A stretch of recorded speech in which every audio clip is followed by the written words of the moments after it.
In this section, we'll take a look at organizing assets into a folder structure. In Liferay DXP, much like with your computer, we can use folders to organize files and web content.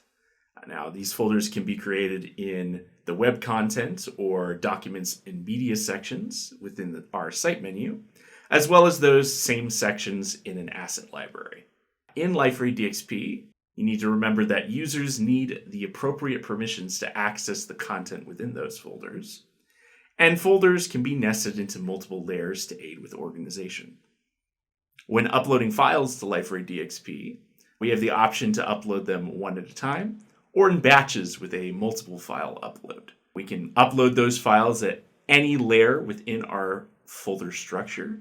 However, we need to keep in mind that when uploading multiple files, that all of those files in a batch need to be of the same content type. So for example, if I'm uploading a bunch of documents together, we need to make sure that those all use those same document type in order to successfully upload together. Marvin Robotics is going to make good use of the folder system within Liferay DXP to help organize their back catalog of technical documents. Within Liferay DXP, we also have the option of setting folder restrictions and content workflow on our folders. So folder restrictions, as their name suggests, act as a barrier to what type of content we're allowed to put in a particular folder.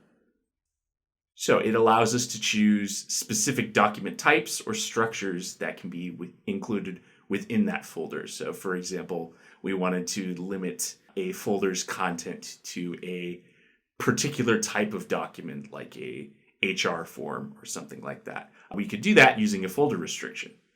Now, along with that, we can also set a desired workflow for our folder.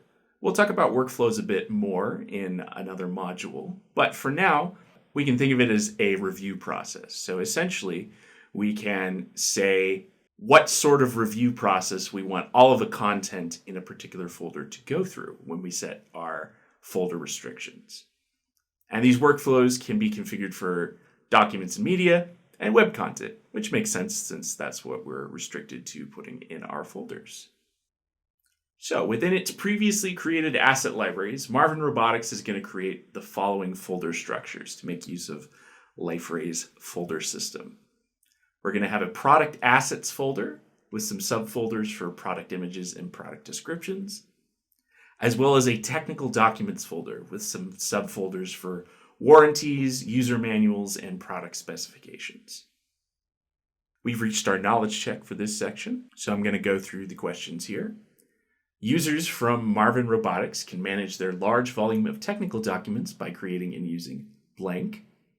Further organization of Marvin Robotics content can be accomplished by creating file hierarchies through adding blank beneath their folders.